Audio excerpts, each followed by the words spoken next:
माननीय अध्यक्ष महोदय, एक अत्यंत महत्त्वाचा असा प्रश्न या सभागृहामध्ये उपस्थित केलेला आहे।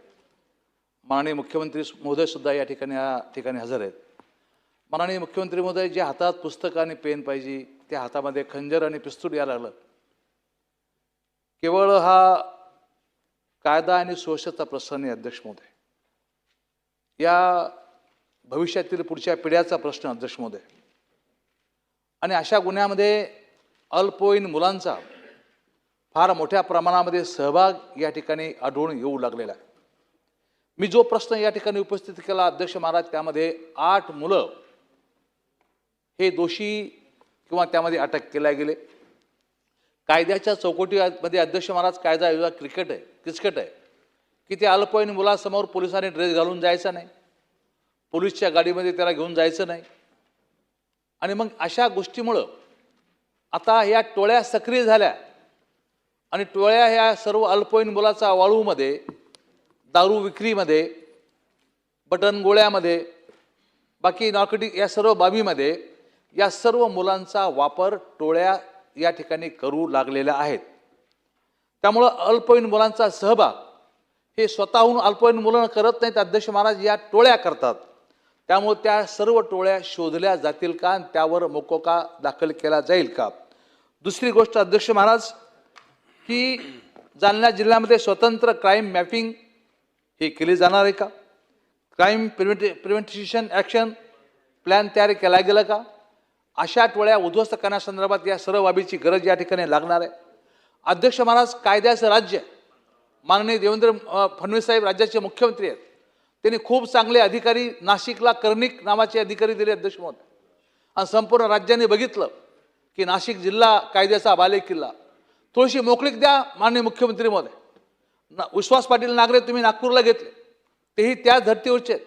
मुंबईमध्ये देवेंद्र भारती आहेत, तेही त्याच पद्धतीचे अध्यक्ष महाराज। माननीय मुख्यमंत्री महोदयाने अत्यंत वेचून अशा प्रकारची माणसं नेमलीत। मला असं वाटतं अध्यक्ष महाराज, या संदर्भाने जी 8 मुलं या अल्पवयीन मुलं त्यांना कायद्यामध्ये जास्त वेळ अडकून ठेवता येत नाही, त्या मुलाचं समुपदेशन सुटल्यानंतर केल्या गेलं का, हा माझा बेसिक प्रश्न आहे। त्यांचं समुपदेशन केलं गेलं नाही, एकदा बेलवर सुटले की मग त्यांना कोणीही विचारत नाही। अध्यक्ष महाराज, हे फार गंभीर आहे। जिथं कायदा, जिथं पेन आणि पुस्तकं हातात पाहिजे तिथं शस्त्र आलेले। अध्यक्ष महाराज, मी एका शाळेच्या समोर जात होतो, एका पालकाने मला थांबवलं आणि मला म्हणे आमच्या मुलाला शाळेतून काढून टाकलं। चल म्हणलं, मी समोरच होतो, का काढून टाकलं? मी गेलो सर शाळेमध्ये, शाळेत गेलो असताना मग हेडमास्टरने मला बाजूला घेतलं, साहेब या मुलाला आम्ही का काढलं म्हणे। म्हणलो का काढलं तुम्ही, याला घ्या, याला घेतलं पाहिजे तुम्ही, तुम्हाला कारण तर विचारा म्हणे साहेब। मला म्हणे कारण तर विचारा, त्याच्या दप्तरामध्ये रामपुरी चाकू निघाला। जर लहान मुलं अशा पद्धतीनं जर चाकू आणि पिस्तल वापरायला लागले अध्यक्ष महाराज, तर निश्चितपणे ही आपल्यासाठी अत्यंत धोक्याची घंटा आहे। खाजगी दारूवाले मुद्दामून त्या मुलाला दारूच्या ठेक्यावर बसवतात। का बसवतात? कारण की पकडून नेला की 1 तासात बाहेर येतो। सर्रासपणे अशा टोळ्या लहान मुलांचा वापर करू लागलेल्या आहेत। या सर्व टोळ्यांचे मोरखे आणि त्यांचे आई वडील यांच्यावर सुद्धा गंभीरपणे गुन्हे दाखल करण्याची, मोकोकाच्या अंतर्गत दाखल करण्याची वेळ या ठिकाणी आलेली आहे अध्यक्ष महाराज। ते सर्व जालना जिल्ह्यातली गुन्हेगारी जी लहान मुलात घुसलेली ती नेस्तनाबूत करण्याचं काम शासन करेल का? सन्मान्य अर्जुन खोतकर साहेबांनी अतिशय महत्त्वाच्या मुद्द्याला या ठिकाणी हात घातलेला आहे।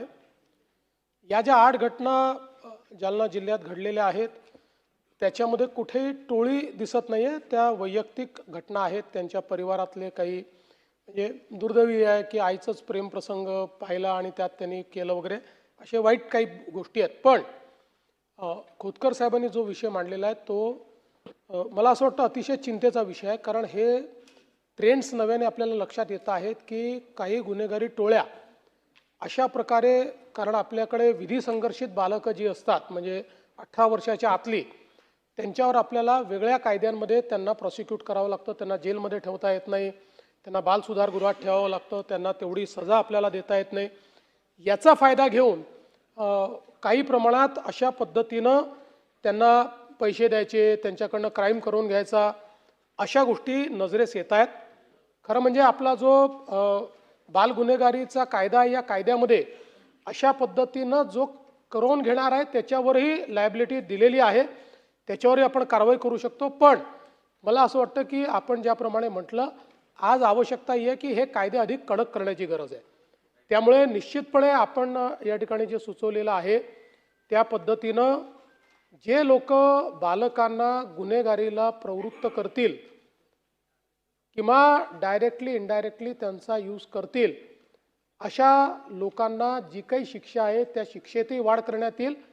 आणि त्यात जर टोळी सदृश काही आढळलं तर संघटित गुन्हेगारी कायद्याच्या अंतर्गत त्याचा समावेश करून आणि त्यांच्यावर संघटित गुन्हेगारीचेच कलमं लावून त्यांनाही, म्हणजे ते त्या गुन्ह्याच्या स्पॉटवर नसले तरी त्यांनी त्याला एड केला आहे, त्यांनी त्याला चाकू दिला आहे, त्यांनी त्याचं डोकं हे केलेलं आहे किंवा त्याला पैसे दिले आहेत, तर त्यांनी गुन्हा केला आहे अशा पद्धतीनं समजून त्यांच्यावरती कारवाई करण्याच्या संदर्भातला अमेंडमेंट आम्ही आणू.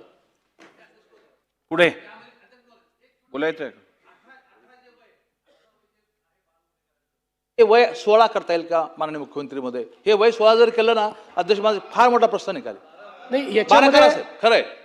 मुळामध्ये हा जो निर्णय आहे हा केंद्रीय स्तरावर करावा लागेल, आपल्या राज्याला करता येत नाही. पण आता काही केसेसमध्ये सर्वोच्च न्यायालयाने निर्णय दिल्यानंतर